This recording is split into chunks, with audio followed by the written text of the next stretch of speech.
In this video we will be trying to make an AND gate using only NOR gates. I've written out the truth tables, the boolean expressions and the diagrams for both. So how we're going to do it, we're going to take the boolean expression here, use laws to try and make it the same but only using parts like this.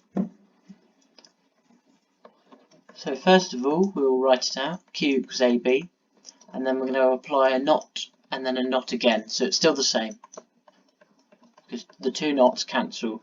We will now use DeMorgans Law, which says that not AB is the equivalent to not A or not B. And we put this section here into here. So Q now equals not A or not B with the big not over the top. So this looks a bit like a NOR gate. So it's NOR of not A and not B. So we need to make A turn into not A using only NOR gates. The way we do this, Q equals A add A, so A or A, and then not A or A is equivalent to not A. We can look at the truth table of a NOR gate to see how. If A and A were the same, 1 and 1 gives 0, 0 and 0 gives 1.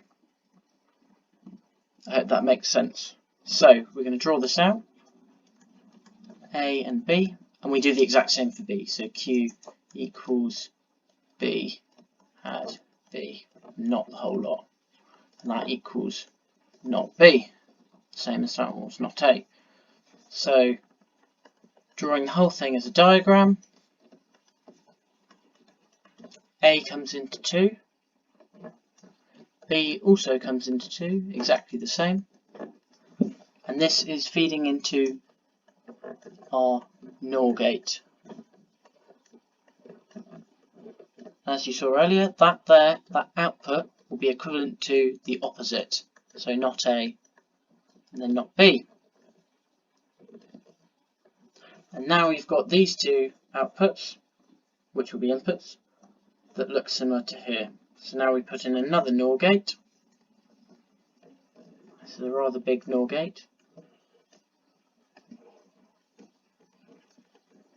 And this output here, Q, is equivalent to just a NOR gate. Is equivalent to an AND gate. So now we've got an AND gate from A and B using only NOR gates.